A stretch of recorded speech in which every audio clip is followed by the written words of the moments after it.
The Columbia Network takes pleasure in bringing you Suspense.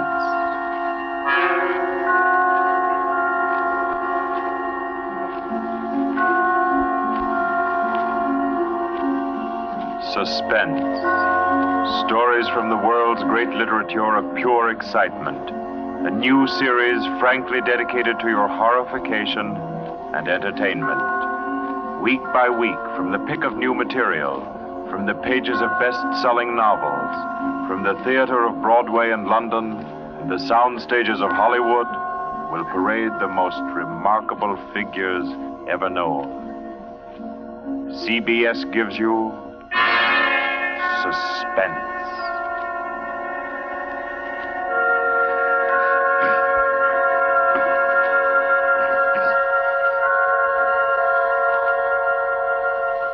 Tonight's presentation is one of the finest of the contemporary stories of mystery and terror. John Dickson Carr's famous novel, The Burning Court.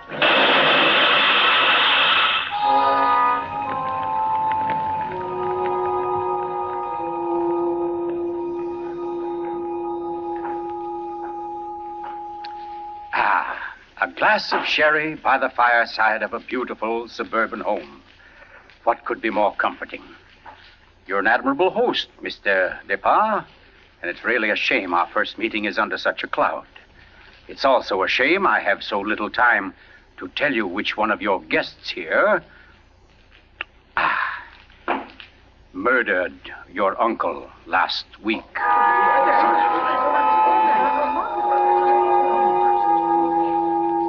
Now, let's see now. I believe we're all here. Your wife, your friend, Mr. Stevens, Captain Brennan. Yes, and incidentally yourself. Just who did you say you were? Well, no wonder you've had so much difficulty with the case, Captain.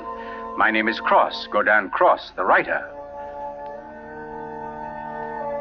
As a matter of fact, it's because of my just completed book, Poisoning Throughout the Ages, that I happen to be here now.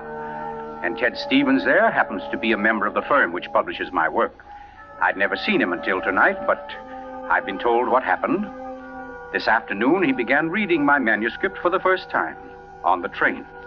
The commuter's train, which every afternoon deposits him safely and soundly here in Crispin. I imagine he was halfway home by the time he finished the first chapter. Then he turned a page. Attached to the following leaf was a picture. And looking at it, the young man stiffened suddenly and all but cried out his shock. It was a picture of a young woman, and under it had been printed, famous poisoner Marie Dobré, 1676. Ted Stevens was looking at a picture of his own wife.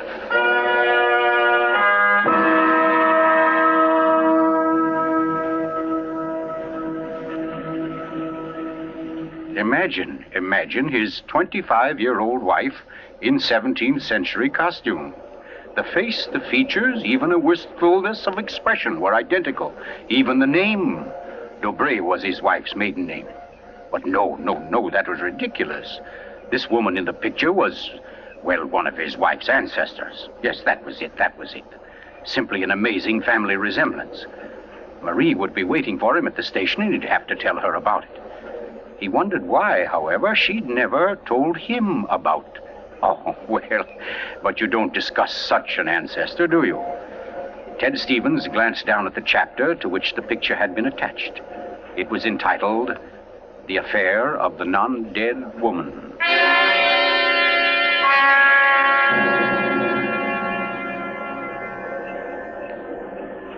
Hello, Ted. Stevens was almost jolted from his seat. It was Dr. Weldon, professor of English at the college, an old friend of his. Quickly, he thrust the picture beneath the manuscript and moved over. Hi, I didn't see you, Doc. Oh, here, have a seat. Oh, I thought maybe you were giving me the, what do they call it? The brush off? Oh, no, say, as a matter of fact, Doc, you're the one man I do want to see. Yeah? Very flattering.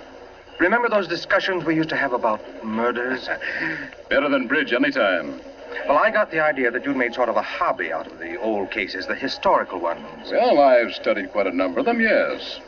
Ever hear of a woman named Marie Dobré. Marie Debray? Marie Debray. Oh, yes. That was her maiden name, of course.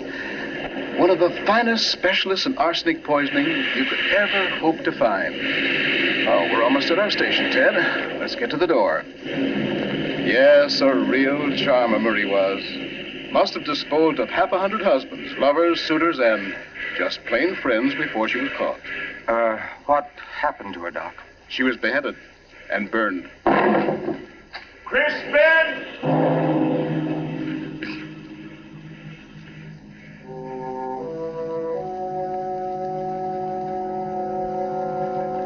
Oh, absurd, laughable.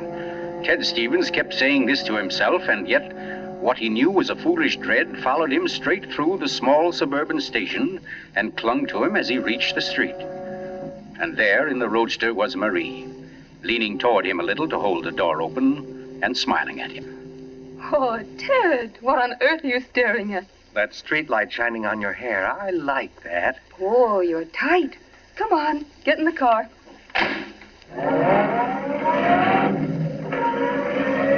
Then, like a wisp of smoke, it was gone.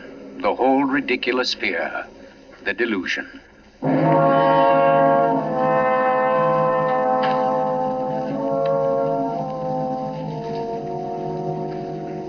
When at home, Marie brought the cocktails into the living room. The logs were burning brightly in the fireplace, throwing a soft, dancing glow upon a room that was darkening with dusk. To you, Marie. And to you, dear. As Stevens placed his glass down, he noticed the manuscript of my book. It was there on the table, right where he'd placed it when he first came in. Deliberately, he turned from it, and then turned back. The manuscript had been moved. Only an inch or so, but it had been moved. Keeping his back to his wife, he thumbed through that early chapter and discovered, just as he knew he would, that the photograph was gone. For a long moment, he thought of what to do. Then slowly, he turned around. This book by Cross I brought home. Yes? There was a story of a poisoner in it. Rather funny. Her name happens to be the same as yours. Oh, your maiden name, that is. Oh, that is odd, isn't it? Darling, was she a relative of yours? Why, Ted, you're serious.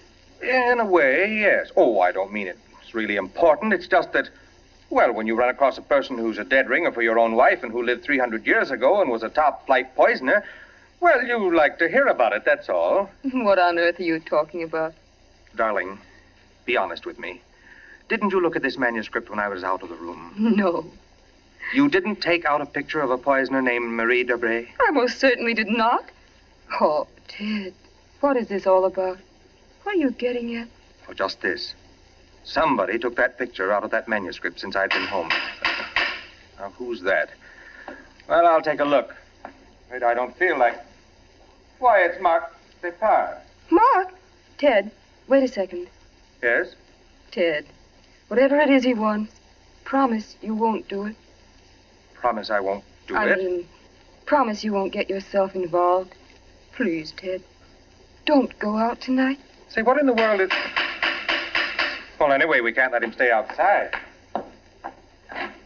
Mark, how are you? Come on in. Thanks, Ted. Just thinking about giving you a call later. Oh, let me have your hat. Oh, thanks. Marie, I hope you'll excuse me for popping in like this, but, well, I wanted to talk to Ted. It's rather important. Oh, I don't mind at all. Come on, Mark, we'll step into the library. Oh, you mind, dear? Of course not, Ted. I'll be making the sandwiches for her. Oh, grab that chair in the corner, Mark. Well, let's hear it. What's the trouble? Ted, my Uncle Miles was murdered. Murdered? Oh, the talk hasn't reached you yet, but it's already started.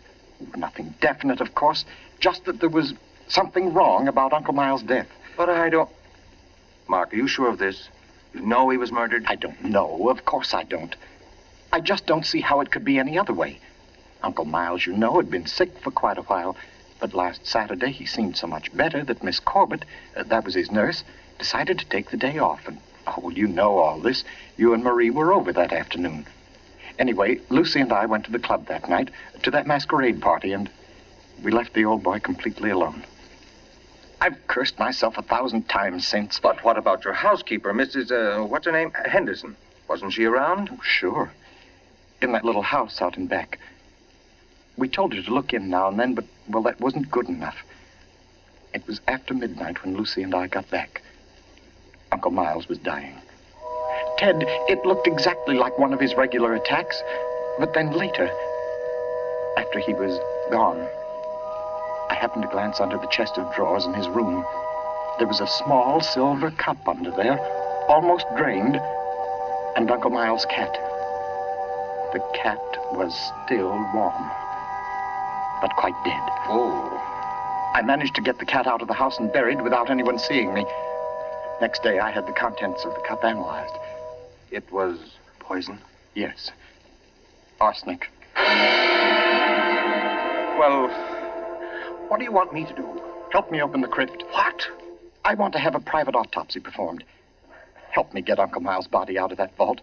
Oh, I know it's a tough job. The thing is sealed solid, but we can do it. You mean without the police knowing about it? Without anybody knowing about it. Mrs. Henderson's visiting her sister, and I managed to send Lucy over to the club. You must be crazy. You're playing with dynamite, Mark. This is something you've got to tell the police now. I can't take that chance. But they'll have to know sometime. You're only I've delaying... got to know first, I tell you. You don't understand, Ted. There was somebody in Uncle Miles' room that night, handing him something in a silver cup. Mrs. Henderson was on the porch by the window. She saw her. She saw her? Ted, she thinks it was my wife. Oh, Lucy. It doesn't mean anything to Mrs. Henderson yet, because she doesn't suspect anything, but, well, Ted, you've got to see why I've got to be sure, why I've got to know how Uncle Miles died. Because it wasn't Lucy, Ted. I know it wasn't. Of course not, Mark. She had an alibi. Well, she was with you at the club, wasn't she? Yes. Except for half an hour. I see. You'll help me, won't you, Ted? When do we start? As soon as you can make it. Okay. Come on now. I'll get your hat. You trot on ahead, and I'll come over as soon as I can see Marie. You're not going to tell her about this. Of course not. I'll think of something. Don't you worry about it. No, thanks, Ted. Thanks a lot. Marie? I'm coming. Darling, Mark asked me to, I know, Ted. Here. You better take these sandwiches with you. You'll be hungry. But you knew I was going out? Yes, I knew. You listened to us? I couldn't help it, Ted. I had an idea what Mark's visit was about. The talk about his uncle's death. There's a lot of gossip about it in the village. That's why I tried to tell you. Why I didn't want you to get mixed up in it. But it's too late now, isn't it? I mean, you're going. I can tell by the way you look. Ted, wait a second. There's just one thing I want to tell you before you leave. And that is that no matter what happens, no matter what you find or think or believe, I love you. You'll remember that, won't you? I'll remember you said so, Marie.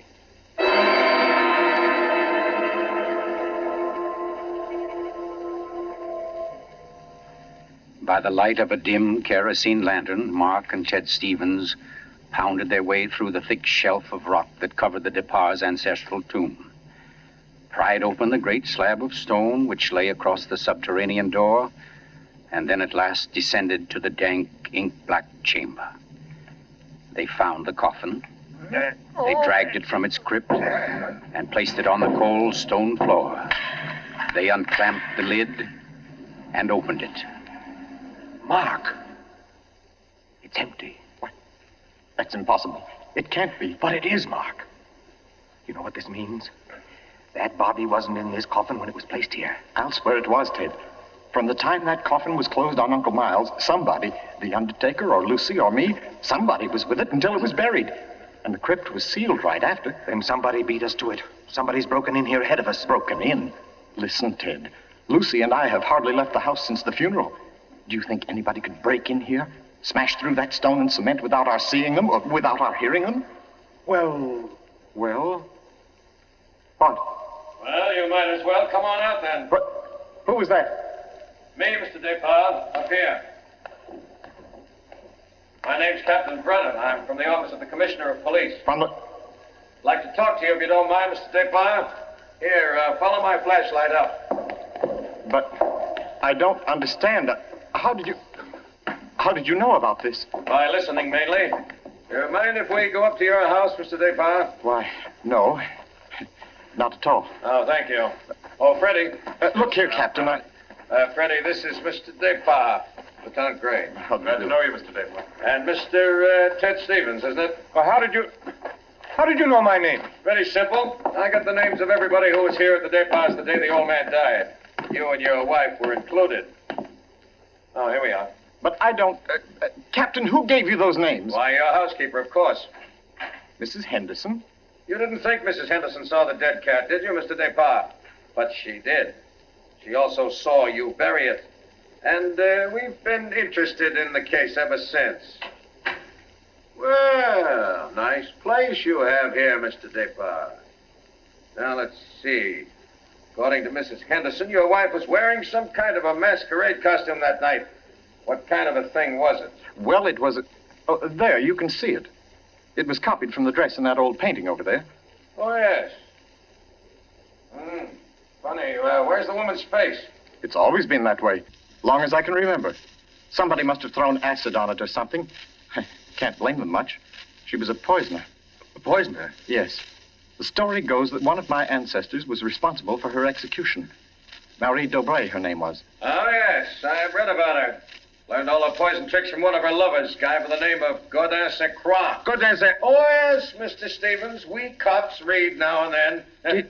Did you say Godin Saint-Croix? That's French. We call it cross. Absolutely no limit to a cop's education, is there? But to get back to your wife, Mr. Depart, she was dressed like the famous Marie. Now, when Mrs. Henderson looked through that window... Just a minute, Captain. Mrs. Henderson can't prove she saw a thing, and you know it. What do you mean? I mean you haven't any right to insinuate that my wife was in that room. Well, who's insinuating? I'm trying to say that Mrs. Henderson, after thinking it over, realized she was tricked by the costume. The woman she saw in the funny clothes, handing the cup of poison to your uncle, wasn't your wife at all. What?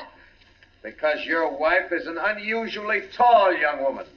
And the one Mrs. Henderson saw was fully half a head shorter. More on the order, let's say, of Mr. Stevens' wife. My wife? Captain, this is absolutely ridiculous. Well, I don't know. Why, what's the matter, Mr. Stevens? You're trembling like a leaf. Tell me now, just for fun, where was Mrs. Stevens that night? She was home with me. The whole evening? Certainly. She retired early? Yes, we both did. You, I suppose, were sound asleep by midnight. Yes, I was. Then how do you know where your wife was? Well, Look here, Stevens. She had to have a costume that would match Mrs. Despas. How did she manage that? Where did she get it? Well, she never had one. She never had a dress like that. And what about her motive? Why did she poison him? I don't know. Not for money, certainly. Then what was it? Hate? Did she hate Miles Despas? Yes, she did. No. Oh, I don't know. I don't know, I tell you. Brown? Yes, Freddie? I phoned and got hold of Mrs. Depart and the nurse, all right. That Mrs. Stevens, I couldn't reach her. Her phone won't answer. Okay, have her picked up. I'm going home. Stevens, come back here. I'm going to get my wife. Want me to stop him, Brennan? No, go.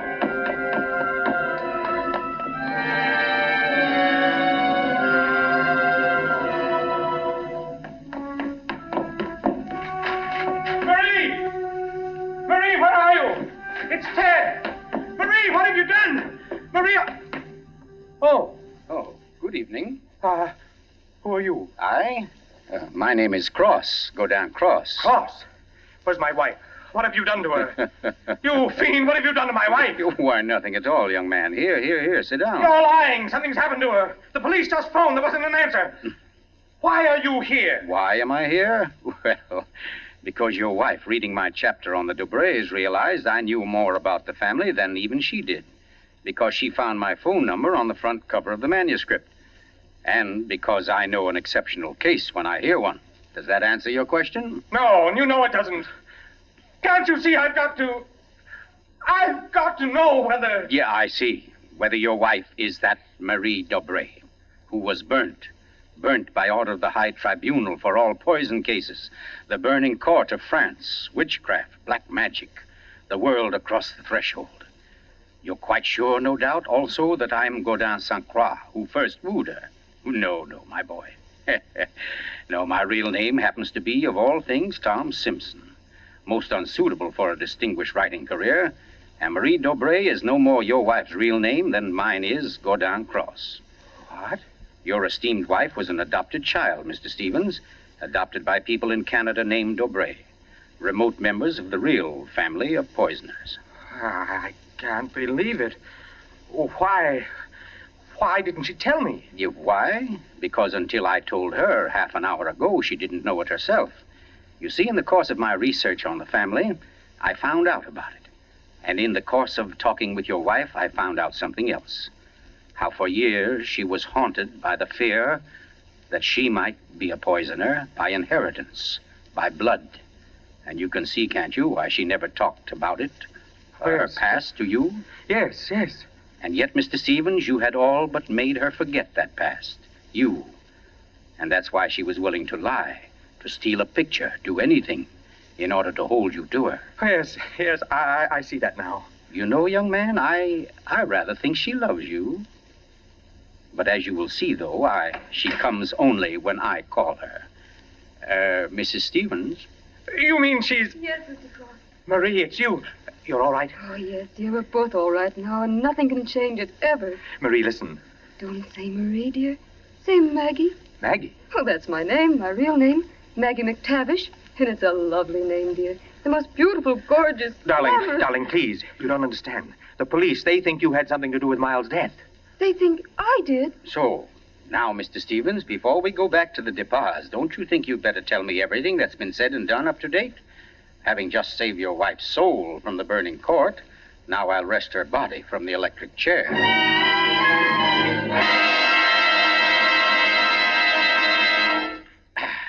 Yes, Mr. Depas, truly excellent sherry. Don't you think so, Miss Corbett? Yes. Yes, it's very nice. Well, that, ladies and gentlemen, is how I happen to be here. So let us consider first that supernatural hocus pocus in the crypt. That body that walked out of the sealed tomb. That body that never was in the tomb. Never was in the tomb? No, Mr. Depas. The murderer knew that very soon Mrs. Henderson's story would bring about an investigation. He had to get rid of the well-known corpus delicti. Yes, but who could have kept the body out of the tomb? Who, Mr. Depas? Why, you, sir. What? I don't understand. Well, it's very simple. You had the opportunity. I believe you said yourself you were alone with the body before the burial. And you had the strength. I dare say you carried it down to the furnace, where it's now probably nothing but ashes. Ridiculous. Why would he spend an hour smashing into a crypt for a body he knew wasn't there? Why, Captain? To impress Mr. Stevens, his witness. And also, apparently, you. Oh, that's perfectly fantastic. Fantastic? Oh, no, Lucy. Just comic. And I suppose, Mr. Cross, that I also put on a woman's masquerade costume, went into my uncle's room, and handed him a nice cup of arsenic. No. That had to be done by a woman. Your accomplice, as matter of fact.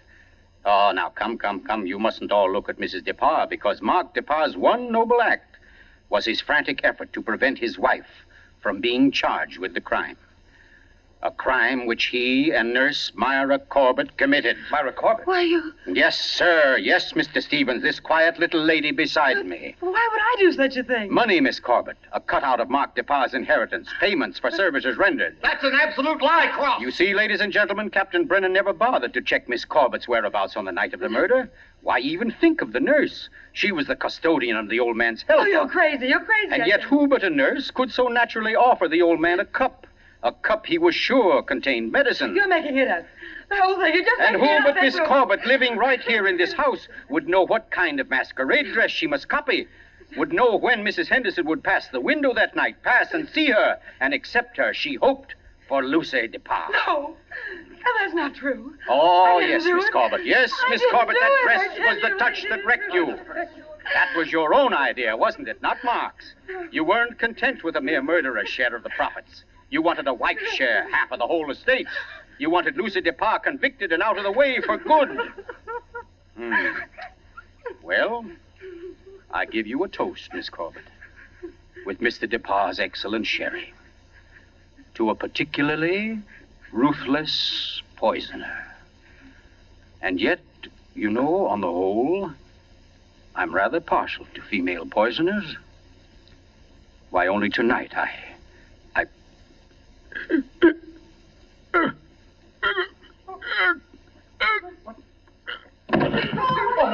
back here. Let me get to him. Mr. Cook! What's the matter, Brennan? This man's dead. Dead? And from cyanide, if I know anything. Cyanide from that glass of sherry. Cyanide that a nurse could get quite easily. That glass was right beside you, Miss Corbett, and nobody else was near it. Too bad he didn't drink it as soon as you hoped. A second ago, we had nobody to use against you. But we have now, Miss Corbett. We have now. And I arrest you for the murder of Gordon Cross.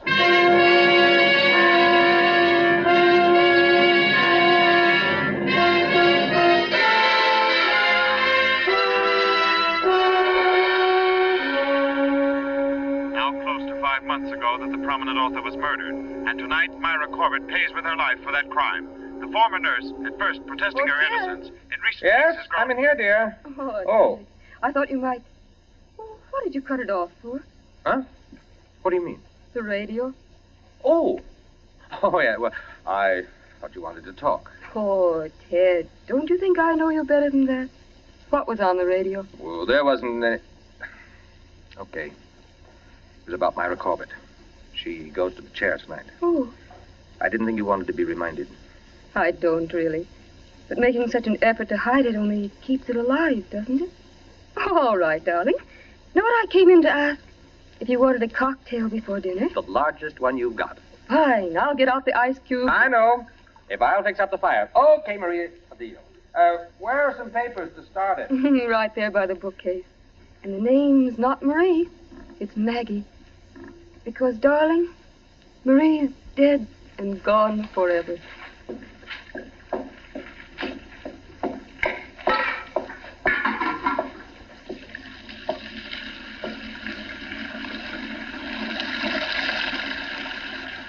Oh, no, Marie. We're never dead. Neither of us. It was your hand that touched that glass. I know that now. And I could return the favor. But instead, I shall ask that you dispatch your husband. This one, like all the others. Now, just a little bit of poison in the drink, Marie. Any kind of a drink. What kind, Ted? What kind of a cocktail shall we have? Oh, any kind, darling. Any kind at all.